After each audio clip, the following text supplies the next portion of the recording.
Leia comigo o que está escrito no livro de João, capítulo 9, e o verso de número 1 em diante. Algumas pessoas me perguntaram, cadê o pastor Felipe e a Luana? Eles foram cumprir um compromisso que tinham, mas estão dando um abraço para vocês, tá bom? Deus abençoe e obrigado a vocês todos que estão animados com a presença deles aqui neste lugar. Já estará com a gente amanhã. Olha o que diz a Bíblia, João capítulo 9, verso 1 até o verso de número 7. Caminhando Jesus viu um homem cego de nascença. E os seus discípulos perguntaram, Mestre, quem pecou, este ou seus pais, para que nascessem cegos? Jesus respondeu, nem ele pecou, nem seus pais, mas foi para que se manifestasse nele as obras de Deus. É necessário que façamos as obras daquele que nos enviou, enquanto é dia, a noite vem, quando ninguém pode trabalhar. Enquanto estou no mundo, sou a luz do mundo.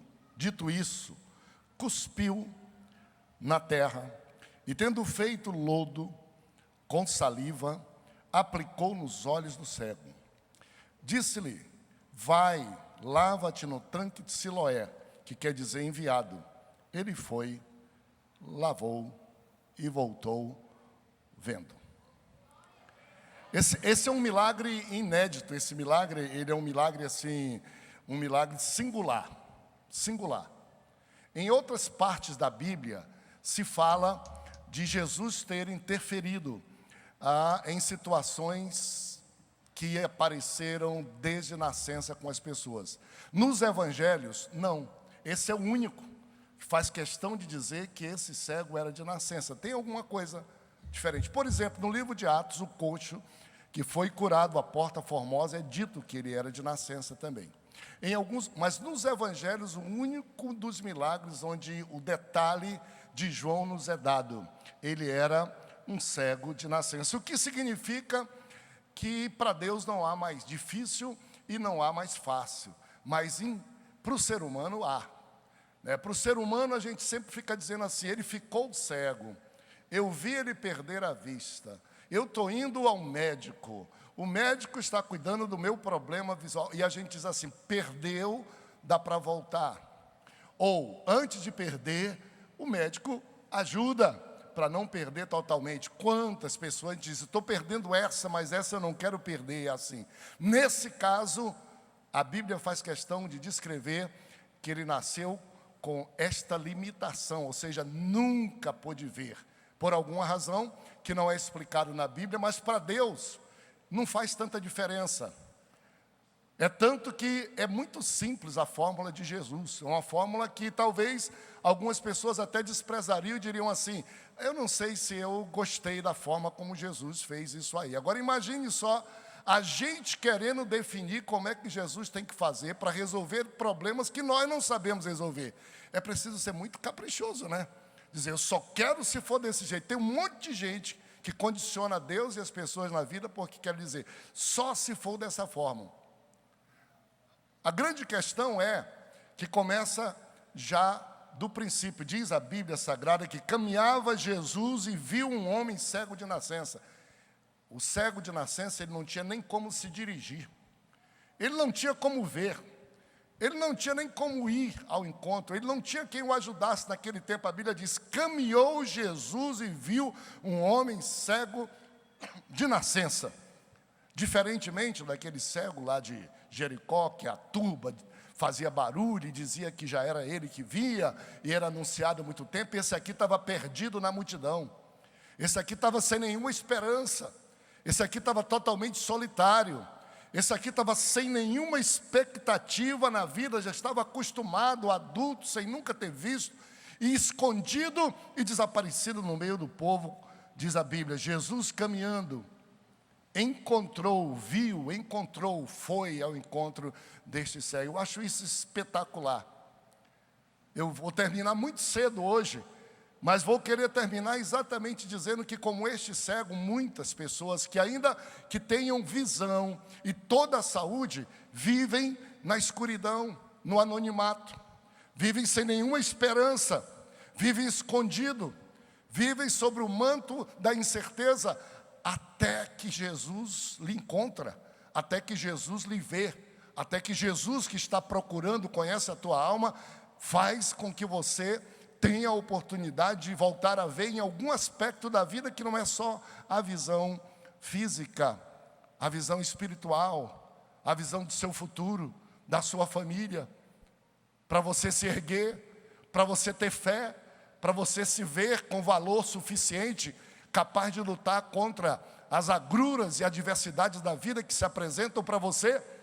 E se alguém perguntar qual é dos maiores males do mundo, sabe qual é? É quando a pessoa se desvaloriza, se desrespeita, se entrega a qualquer coisa. Quando alguém passa a matar o outro, é porque diz: eu não presto muito e eu tenho que aniquilar outras pessoas, porque eu tenho medo delas, eu vou e mato. Quando uma pessoa se entrega ao uso da droga, que ela diz assim: eu não tenho outro lugar, outra esperança, por isso fui vencido, eu não tenho meios, eu não tenho nem sequer dignidade, expectativa, portanto, para mim, um cigarrinho deste tamanho me escraviza e eu me rendo a isto. É quando a gente joga a toalha, é quando a gente deixa de acreditar que Deus nos fez, nos deu vida, e para cada um de nós Ele tem um plano especial, um plano muito bom. Cada um de nós, diante de Deus, tem um valor muito grande. É tanto que na Bíblia o Senhor descreve, nesse caso Ele está descrevendo aqui, uma das classes mais desprezadas do seu tempo. No seu tempo, até os religiosos diziam que cegueira era castigo de Deus. Cegueira era uma pena mortal, era uma pena eterna. E os cegos, não bastasse a limitação da cegueira, carregavam diante de si naquele tempo a pecha de que aquilo era uma maldição divina para eles. Portanto, não existia como ter saída. Nesse quadro tão lindo, a Bíblia diz assim: caminhou Jesus. Jesus estava saindo do templo, não precisava inventar história, tinha ficado desde a madrugada, estava muito perto de começar a semana da sua crucificação. Ele tinha muito o que fazer, mas ele caminhando encontrou esse cego de nascença. Interessante como é que ao encontrar esse cego, os que com eles estavam, com Jesus estavam, fazem uma pergunta absurda, perturbadora, descontrolada, que prova e mostra a diferença entre como Deus vê você e como os outros podem estar lhe vendo. Jesus caminhou, se aproximou, não foram os discípulos que procuraram, não foram os discípulos que descobriram o homem, foi o próprio Jesus, e numa chance tão boa dessa, deveriam ficar calados. Fizeram uma das perguntas mais sintomáticas que pode existir da natureza humana em momentos de tragédia, em momentos difíceis da vida das outras pessoas. Eles fizeram uma pergunta no verso de número 2. Os discípulos perguntaram, eles não se emocionaram, eles não se comiseraram, eles não tiveram misericórdia, eles não se sensibilizaram. Daquela cena, eles disseram assim: Senhor, quem foi que pecou para que este homem esteja cego de nascença, tenha nascido assim? E foram mais assertivos ainda, porque essa era a concepção religiosa e até científica daquele tempo. Disse: nós sabemos, tem que ser o pai deles ou ele. Jesus não concordou. Jesus não gostou da atitude dos seus discípulos. Como o Senhor Jesus não gosta da atitude de igrejas e pastores e pessoas, onde as pessoas chegam com necessidade, o que a igreja, as pessoas têm para elas é censura. É querer discutir situações que não levam a nada, não ajudam em nada, não resolvem nada a vida da pessoa.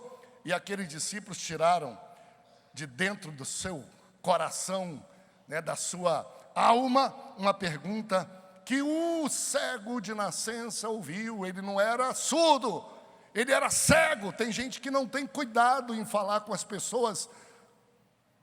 E disse perguntando para Jesus, além da pergunta indiscreta, perturbadora, tinha ainda quase que um insulto, uma provocação ao Senhor Jesus. Perguntaram para ele, quem foi que pecou, Senhor, para que ele nascesse assim? De quem é a culpa? Nós queremos saber, foi de seus pais ou foi deles próprios? Ao invés de procurar uma solução, misericórdia, eles queriam especular, eles queriam ser indiferentes, eles queriam resolver um problema que não se resolve. A questão até hoje, e jamais vai se resolver, da causa de todas as coisas que pode se ter. E provavelmente, se eles tivessem descoberto alguma dessas causas, Jesus tivesse dado para eles algum sinal de que gostou daquilo, eles estariam reforçando uma ideia, que no capítulo 8 de João, nós temos uma das mais lindas histórias. Também, só em João essas duas histórias são contadas, só no Evangelho de João, que é a história da mulher pecadora, que algumas pessoas chamam de mulher adúltera, que algumas pessoas tratam. E os religiosos daquela sua época pegaram uma pobre mulher encontrada num ato de adultério e escarneceram dela publicamente, desrespeitaram, esmagaram a vida dela, não pensaram na família, não pensaram no futuro, e trouxeram exatamente diante de Jesus, disseram, Senhor, essa mulher foi flagrada em adultério flagrante. E a nossa lei diz que ela tem que ser apedrejada. Na frente do Senhor Jesus, na frente do público, o Senhor Jesus estava no templo, no portal do templo, e eles disseram, e agora o que é que tu dizes? Armando uma arapuca para Jesus e desrespeitando a mulher, passando por cima dos sentimentos das pessoas, usando aquela mulher como instrumento de querer fazer com que Jesus entrasse em contradição. Eles não estavam preocupados com a mulher adúltera. Assim como os discípulos aqui não quiseram manifestar preocupação com o cego. Eles estavam querendo responder perguntas. Eles estavam querendo ter desculpas. Eles estavam querendo ter do que acusar pessoas. No caso do capítulo 8, anterior a esse da mulher adúltera, eles disseram, e você, o que é que você diz? Diz logo, resolve. Na verdade, eles tinham a perspectiva de que Jesus tropeçasse ali. Porque se Jesus dissesse, é a lei, cumpre, eles iriam apedrejar e matar a mulher. E eles iam ficar com a justificativa de acusar Jesus. Como é que você anuncia uma mensagem de perdão? Uma mensagem de amor? E agora você assume conosco o ônus de que essa mulher seja apedrejada.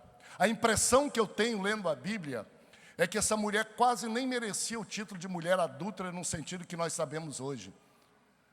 Porque uma coisa é você dizer que existe uma mulher ou um homem. Não faz diferença, hein? Adúltero pode ser um homem, pode ser uma mulher. E nunca uma mulher adultera se não tiver um homem adúltero também perto. Os dois assumiram esse erro, que é um erro reprovável, mas não é um erro para matar-se as pessoas. É um erro que alguém pode achar horrível, mas que provavelmente mereça perdão. Deixa eu perguntar aqui para vocês, homens que aqui estão. Deve ser duro. Eu sou casado com minha esposa há 37 anos. E graças a Deus não tenho nenhuma razão para desconfiar da minha esposa, nunca. Mas se você perguntar de mim, eu vou confessar uma coisa para você. Sabe qual é? Eu já tratei de muitas famílias cujo homem ou a mulher teve algum tipo de fraqueza e deslize moral. Já tratei. E obedecendo a Bíblia, na hora que eu trato desses assuntos, a primeira coisa que eu tenho que fazer, primeiro, respeitar as pessoas. Segundo lugar, me colocar no lugar do sofrimento delas, como pastor. Terceiro lugar, aprender a lição para que eu mesmo não seja objeto daquilo. Toda vez. Se você encontrar um pastor que trata algum problema como esse, do jeito como se fosse produção em série matemática, pode ficar preocupado. Não é só pastor, professor, quem for, que não se sensibilize com algum drama do outro ser humano, vai cair no mesmo erro. Para mim é o mais brando sinal que eu tenho de qualquer pessoa. De vez em quando a pessoa chega, pastor, tem que ser assim, assado. Eu olho para ele e digo assim, cuidado, meu amigão, que se for assim, assado, você está frito nessa história toda. Parece, e a diferença, um pouco. Realmente há diferença? Há. O Senhor Jesus viu a mulher diferente. O Senhor Jesus não respondeu à pergunta dos religiosos, dos fariseus, dos saduceus, como ele queria. Ele não entrou no jogo da lei, como aqui, com cego de nascença, ele não respondeu como eles queriam. Eles queriam que Jesus tergiversasse. Eles queriam que Jesus caminhasse por outros caminhos, e Jesus é sempre assertivo no sentido de abençoar, de amar e de perdoar as pessoas. Eu acho Jesus espetacular em tudo, mas uma das grandes coisas é que perguntas que fizeram a Jesus, ele não fugia de responder e respondia corretamente. Por exemplo, um ladrão da cruz olhou e discutiu com o outro, os dois crucificados, e um xingava Jesus, o outro também xingava, os dois xingavam Jesus. Mas num determinado momento o outro começou a ver que aquele outro ladrão do outro lado da cruz de Jesus se excedeu. E ele repreendeu aquele ladrão, o outro disse, olha, você e eu merecemos o castigo que aqui temos, mas esse aí nenhum mal fez. E ao dizer isso, ele soltou uma palavra, Senhor, lembra-te de mim quando entrar no teu reino. O Senhor Jesus não foi explicar teologia, o Senhor Jesus não foi procurar razões, o Senhor Jesus disse assim, hoje mesmo estarás comigo no paraíso. Assertivo, Senhor Jesus. Com a mulher adúltera, o Senhor Jesus ficou escrevendo, eles insistindo, pega a pedra, lança a pedra, apedreja. E aí o Senhor Jesus ficou com toda a calma e olhou para eles e disse assim, já que vocês estão insistindo muito, quem aqui não tem pecado, atire a primeira pedra nessa mulher. As pessoas querem isolar problemas, as pessoas querem ver as outras mortas, as pessoas não têm solução para elas, as pessoas não estão dispostas a ajudar. E Jesus disse, atira a primeira pedra, e ficou despreocupado. E diz a Bíblia que cada um deles, começando pelos mais idosos, os mais religiosos, foram saindo, e ficou só a mulher. Jesus olhou para ela e disse, mulher, onde é que estão os teus acusadores, mulher? Ela disse, Senhor, ninguém mais me acusa, foram embora todos, aqueles que me arrancaram pelo braço, aqueles que me trouxeram quase que desnuda aqui nesse lugar, aqueles que estão se aproveitando do meu drama, aqueles que nem perguntaram se eu sou realmente uma mulher que vivo da vida porque eu quero viver, ou se eu estava ali por um deslize único, aqueles que acabaram com o meu futuro, com a minha família, com a minha vida, não, nenhum deles. E ela esperava de Jesus provavelmente uma reprimenda. Jesus disse, nem eu também te condeno, mulher, não te condeno.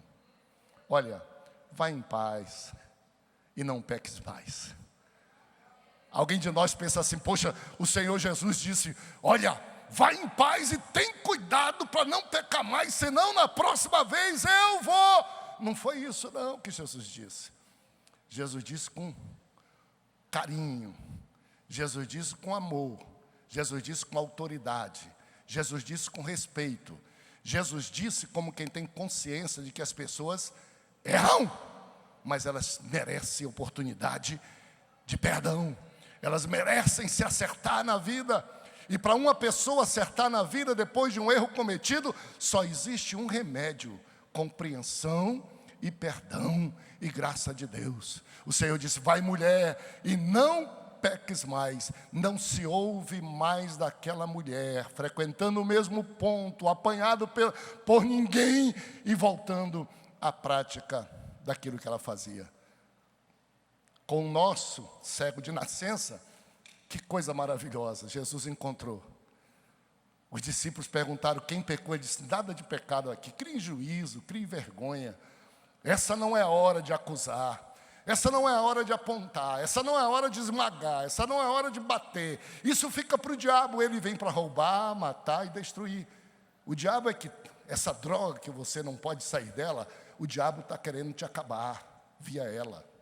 Essa violência, essa sua sensação que você está aí à toa, o inferno quer destruir a tua vida. Mas com Jesus não, ainda bem que você veio hoje aqui. E no meio dessa multidão você diz, vou me esconder, vou ficar lá atrás. O pastor não vai me descobrir. Ainda bem que você sabe que eu não vou lhe descobrir. Mas Jesus está aqui e Ele está pertinho de você. Você veio com seus pés, você veio com seu carro, você veio andando, você chegou aqui. O Senhor Jesus é atraído pelo coração, pela angústia das pessoas que estão. E o Senhor Jesus, você nem cego é, mas você não pode, não sabe o que fazer. E o Senhor Jesus está chegando pertinho de você. Você não está esperando acontecer mais nada. Você entrou aqui dizendo não tem mais jeito. Ou você entrou aqui dizendo vai ser minha última vez. Se ele não me encontrar, se eu não me encontrar com ele, amanhã eu vou me matar. Amanhã eu vou deixar minha família. Amanhã eu vou desistir da minha vida, do meu estudo, dos meus negócios. Amanhã eu cometo uma tragédia contra minha esposa, contra meu esposo, contra meu filho, contra alguém. Não é isso? O lugar é certo. Você veio para o lugar certo. Você não está vendo mais nada, você não sabe nem para onde ir. Cego como você é, o Senhor Jesus está chegando. Tua mãe, teu papai, teu filho, tua filha, teu patrão está dizendo assim, olha aí, ele é pecador, olha aí, ela é pecadora, está querendo descobrir erro para te apontar. Mas o Senhor Jesus está aqui dizendo, nem ele e nem os parentes deles. Hoje vai se manifestar a glória de Deus na vida dele. Para você não imaginar que não pode ser com você, o texto bíblico diz que ele era cego de nascença, não tinha médico, não tinha mais jeito, não tinha transplante, não tinha mais nada que pudesse fazer com aquele homem, era o final. E até os que seguiam a Jesus diziam, olha aí, olha aí, olha aí, quem sabe, até na igreja alguém já levantou o dedo e apontou para você, e você desistiu de Jesus, ele não é culpado de nada, e você desistiu de Jesus. O Senhor Jesus não aceitou essa explicação e esse estigma. E ele disse assim, olha, deixa eu responder para vocês. É para que aconteça hoje e se manifeste a glória de Deus nesse homem, nessa mulher. Que se manifeste a glória de Deus. É duro para a gente ver coisas, tragédias acontecerem como aquelas que nós estamos vendo hoje. É muito difícil. São inexplicáveis para a gente.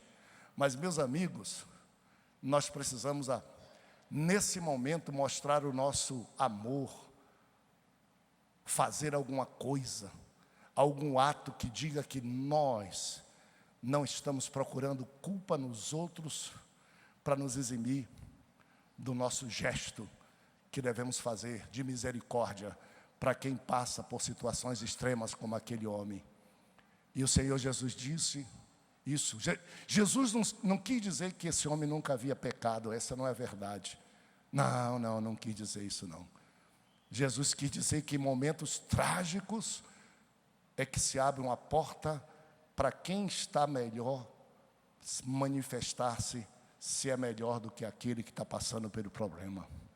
Se há algum gesto do coração que alguém queira fazer, sem ficar apenas procurando quem assado, como se isso fosse resolver o problema. Jesus está pensando exatamente nisso. E a história desse homem é tão bonita, que tão simples foi a resposta. A Bíblia diz que esse homem não podia fazer nada.